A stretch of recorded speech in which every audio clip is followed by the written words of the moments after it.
I didn't move to Cedar Hollow for the neighbors. I moved there for the silence, for the kind of quiet that settles over a place like a soft flannel blanket.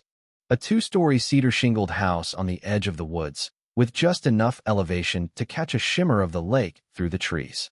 No mortgage. No traffic. No HOA. That last one was important.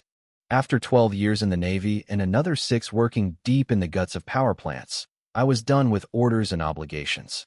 I wanted space. So when I found the place, I paid cash, hauled my gear in, and started making it mine. Fixed the porch, planted some apple trees, rewired the upstairs, slow and steady. It wasn't about pride. It was about peace. And for the first few days, that's exactly what I had until I met her. Her name was Linda Porter, but she introduced herself like she was announcing a raid. Linda Porter, president of the Cedar Hollow Community Standards Committee.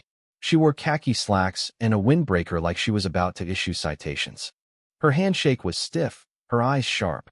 She let her gaze crawl across my yard like it had personally insulted her. "We all benefit when we hold to the same expectations," she said, barely disguising the warning in her tone. I smiled and told her, politely, that my property wasn't part of the HOA, never had been, never would be. I had the documents to prove it. Her smile tightened, but she nodded.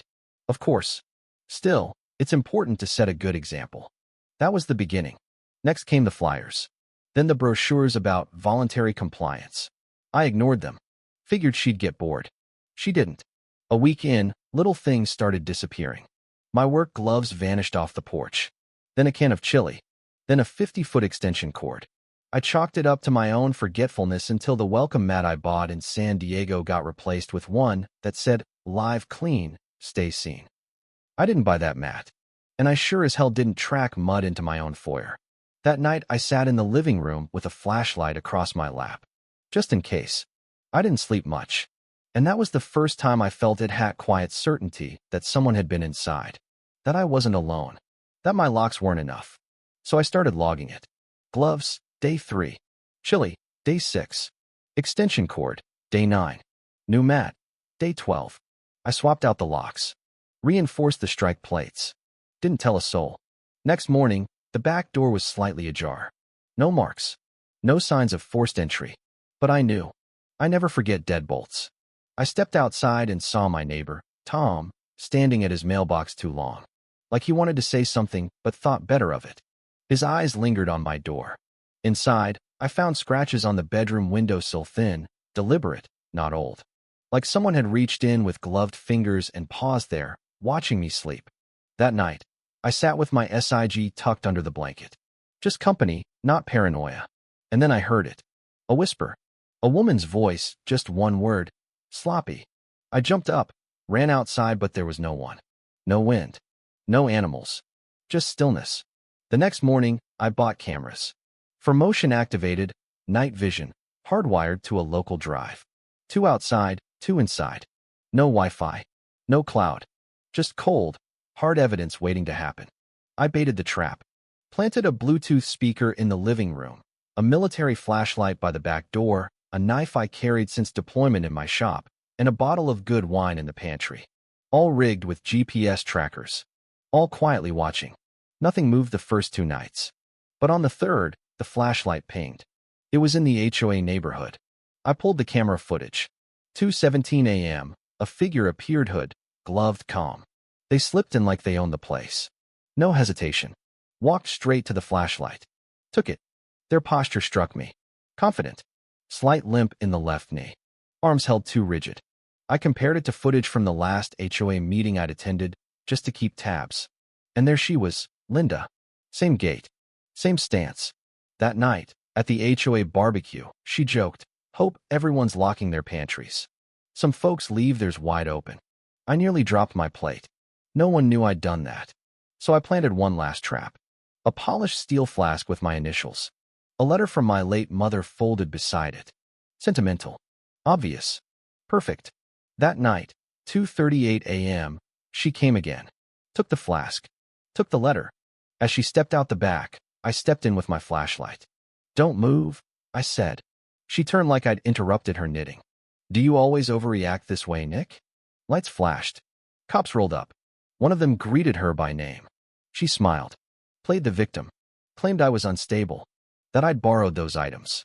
The cop told me to calm down, said they'd take statements. I realized then this wasn't incompetence. It was protection. She knew them. They knew her. So I didn't argue. I documented everything. And I went public. I gave the evidence to a local reporter. She took it seriously. Within 48 hours, the story broke. Headline: HOA president accused of breaking into veteran's home. More neighbors came forward. Turns out Linda wasn't just a busybody. She'd been spying for years. Fake finds, secret photos, duplicate keys, even a hidden room full of surveillance logs. The press went wild. The HOA crumbled. Cops faced investigation. And Linda? She went to trial. Guilty on all counts. 14 years. Now, the HOA is gone. The neighbors talk again. I built the workshop I always wanted. Kids play in the yard. And out front, there's a hand-carved sign. Private property. No trespassing. Not now. Not ever. If you've ever dealt with someone who thought they owned more than their fair share of the world, drop a comment. Let's talk about boundaries, the real kind, and the kind some folks need to learn the hard way. I never thought peace would come wrapped in a handwritten note, but maybe that's exactly how it had to end.